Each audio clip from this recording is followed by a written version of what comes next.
야구야구 김영준입니다. 템파베이 시절 조 매든 감독은 마우어에 대해 이런 말을 했습니다. 신이 설계도를 펼쳐놓고 만든 포수가 있다면 마우어일 것이다. 정말 이보다 더한 극찬은 없을 텐데요. 뇌진탕 부상 전 마우어는 매든의 말이 정말 과장이 아닌 포수였습니다. 메이저리그 역사상 포수가 타격왕에 오른 건 불과 6번밖에 되지 않는데요. 내셔널리그에서 3번, 아메리칸 리그에서 3번이 나왔습니다. 내셔널리그는 어니 롬바르디가 2번, 버스터 포지가 1번인데요. 아메리칸 리그의 3번은 모두 마우어가 해내게 됩니다. 미네소타 광팬인 부모님 덕분에 메트로돔에서 차로 20분 거리에서 자란 마우어는 1991년 월드시리즈 6차전 티켓 2장을 얻게 된 부모님이 형 둘을 경기장에 보냅니다. 마우어는 속이 상할 대로 상하는데요. 마우어는 1987년 월드시리즈 때도 티켓 3장을 구한 아버지가 메트로돔이 어린 마우어에게 너무 시끄럽다며 형 둘과 함께 갔기 때문입니다. 마우어는 아버지와 형이 올 때까지 옷장에 들어가 나오지 않았다고 합니다. 다시 1991년으로 돌아와 이번에도 경기장에 가지 못한 8살 마우어는 부모님과 함께 TV를 통해 커비 퍼켓이 11회 말 끝내기 홈런을 날리는 장면을 보고 야구선수가 되기로 결심합니다.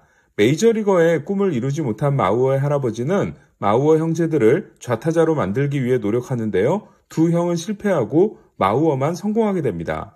마우어의 할아버지는 이런 말을 합니다. 내가 테드 윌리엄스를 봐서 아는데 조에게서는 윌리엄스의 향기가 느껴져. 조는 꼭 사활을 치게 될 거야 라고 말이죠.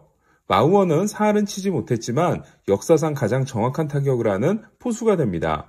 마우어의 할아버지는 바깥쪽을 밀어치는 훈련을 마우어에게 집중적으로 시켰습니다. 명예전당 타자 폴 몰리터의 고등학교 후배인 마우어는 고교 통산 타율 5할 6푼 7리와 함께 4년 동안 삼진을 딱 1개 당했는데요. 2000년 캐나다 에드먼턴에서 열린 세계 청소년 야구대회 결승 한국전에서는 2개의 삼진을 당합니다. 마우어를 삼진으로 잡아낸 한국 선수 둘은 추신수와 이대호였습니다. 특히 추신수는 3구 삼진이었는데요. 대회 최고 투수상을 받은 추신수는 결국 시애틀에 입단합니다. 문제는 마우어가 너무 다재다능하다는 거였습니다. 마우어는 농구팀의 포인트 가드로 팀을 주 챔피언십 준결승에 올려놨으며 무엇보다 고교 최고의 쿼터백 중 한 명이었습니다. 마우어는 최초로 야구와 미식축구에서 모두 올해의 고교 선수가 됩니다. 마우어에게 풋볼 장학금을 제시한 학교는 플로리다 주립대, 마이애미대, 애리조나대, 그리고 미네소타 대학이었는데요. 마우어는 플로리다 주립대에 입학 동의를 합니다. 플로리다 주립대는 우리가 톰 브래디를 얻었다며 환호했지만 마우어는 미네소타의 지명을 기다리고 있었습니다. 마우어가 드래프트에 나온 2001년 버드 셀리 커미셔너는 2개 팀을 해체하고 다시 28개 구단 체제로 돌아가려고 합니다. 해체 대상이 된 두 팀은 사무국이 관리하고 있는 몬트리올 엑스포스와 구단주가 구단을 포기했다고 한 미네소타 트윈스였습니다.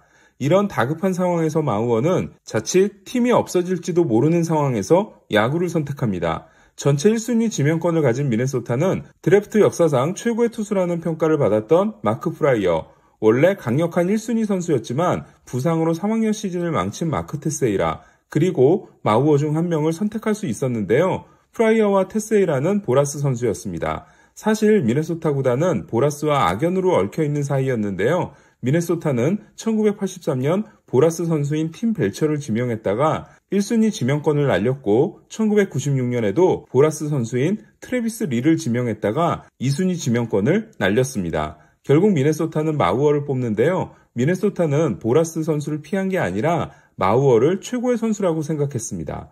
포수가 전체 1순위로 뽑힌 건 마우어가 역대 4번째였는데요. 하지만 1966년 매치의 1순위 선수인 스티브 칠콧은 메이저리그 데뷔에 실패했고 1순위 지명을 2번이나 받은 데니 구딘 또한 메이저리그에서 실패했습니다. 한편 마우어에 이은 5번째 1순위 포수는 2019년 볼티모어가 뽑은 애들리 러치맨입니다.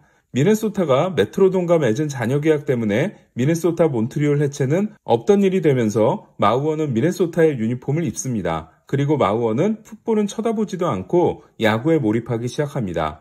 마우어는 고교 시절 등번호가 16번이었는데요. 이를 안 등번호 16번의 덕 민케비치는 스프링 캠프에서 만난 마우어에게 네가 올라오면 16번을 양보하겠다고 합니다. 하지만 마우어는 민케비치를 말리고 7번을 달고 빅리그 생활을 시작합니다. 2004년 마우어의 데뷔 준비가 끝나자 미네소타는 주전 포수 AJ 피어진스키를 샌프란시스코로 보내는데요. 이때 받아온 둘은 미네소타에서만 260세이브를 올린 존 네이선과 2006년 혜성같이 나타나는 프란시스코 리리아노였습니다. 마우어의 풀타임 2년차 시즌이자 퍼켓이 44살의 나이로 사망한 2006년, 마우어는 아메리칸 리그 최초의 포수 타격왕이 됩니다. 이에 마우어는 미스 USA 출신 첼시 쿨리와 데이트를 합니다. 2008년 두 번째 타격왕이 된 마우어는 2009년 3할 6푼 5리를 기록함으로써 마이크 피아자와 빌 디키가 가지고 있던 3할 6푼 1리 포수 역대 최고 기록을 경신하고 세 번째 타격왕이 됩니다. 또한 마우어는 아메리칸 리그에서는 1980년 조지 브렛 이후 처음으로 타율, 출루율, 장타율 1위를 한 선수가 되는데요.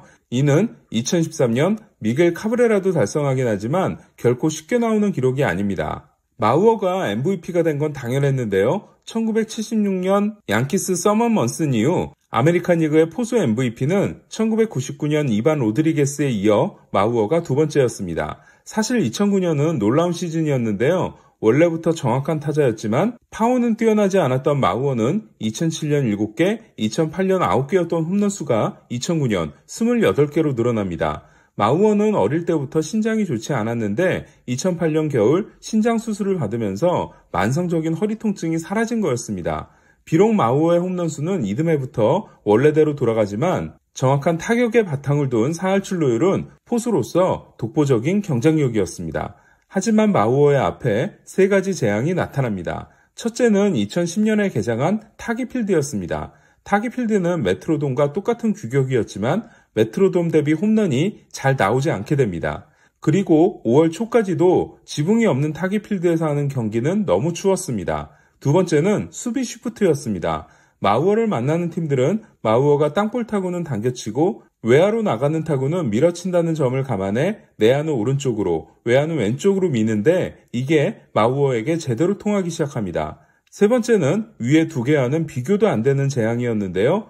2013년 8월 20일 뉴욕 매치전에서 마우어는 파울 타구를 마스크에 맞습니다. 포수에게는 늘 있는 일이었는데요. 하지만 대수롭지 않아 보였던 이 장면은 심각한 뇌진탕 부상으로 이어집니다. 마우어는 이때부터 갑자기 어지러움을 느끼고 블로킹 연습을 하다 구토를 하는 등 더 이상 포수를 볼 수 없게 됩니다. 이에 미네소타는 마우어를 포수에서 은퇴시키기로 합니다. 미네소타는 마우어가 장타는 좀 적더라도 워낙 정확성이 뛰어나기 때문에 마크 그레이스 같은 유형의 1루수가 될 수 있을 거라고 믿었는데요. 하지만 뇌진탕 부상은 타석까지 따라옵니다. 마우어는 공을 제대로 보는데 어려움을 느꼈고 결국 정확성도 파워도 모두 없는 뚝딱이 1루수가 되고 맙니다. 이에 최고의 포수 시절 받았던 2,300만 달러 연봉의 8년 계약은 미네소타의 발목을 잡습니다. 196cm 102kg의 거구로 포수를 맡았던 마우어는 또한 온갖 부상에 시달리기 시작합니다. 결국 마우어는 2018 시즌 후 은퇴를 하고 미네소타는 즉시 마우어의 등번호 7번을 영구 결번으로 만드는데요. 그러나 포수 버전 토니 그윈이 기대됐던 마우어는 통산 2124만타에 그치고 맙니다.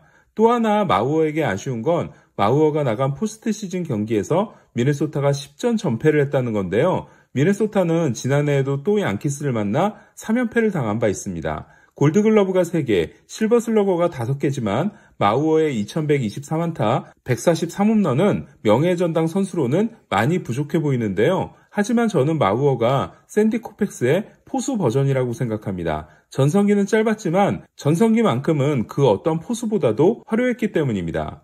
지금이 WAR의 시대라는 것도 마우어에게는 도움이 될 가능성이 높습니다. 만약 마우어가 명예전당에 들어가게 되면 세인트폴 출신 명예전당 선수는 폴 몰리터, 데이브 윈필드, 잭 모리스에 이어 마우어가 네 번째가 됩니다. 미네소타 구단주 칼 폴레드가 구단을 해체하려고 했던 건 지방정부의 새 구장 건설 지원을 도저히 이끌어낼 수 없었기 때문이었는데요. 하지만 마우어가 TV로 우승을 지켜본 1991년 월드시리즈 우승 이후 포스트 시즌 진출이 없었던 미네소타는 신기하게도 마우어를 뽑은 2001년부터 가을 야구를 하기 시작했고 이후 9년간 6번 중부지구 우승을 합니다. 그리고 2010년 마침내 타기필드가 탄생합니다. 따라서 저는 마우어가 미네소타의 프랜차이즈를 구해낸 선수라고 해도 절대 과언이 아니라고 생각합니다. 영고지에서 태어나 영고지 팀에서만 뛰고 은퇴한 선수는 신시내티에서 태어나 신시내티 대학을 나오고 신시내티 레즈에서만 19년을 뛰고 은퇴한 베리 라킨이 생각나는데요. 과연 마우어는 라킨처럼 명예전당에 갈 수 있을까요? 저라면 레리 워커처럼 막차를 태워보내게 될 것 같습니다. 본격 메이저리그 역사 탐구 방송 김영준의 야구야구는 더 재밌는 이야기를 가지고 돌아오겠습니다.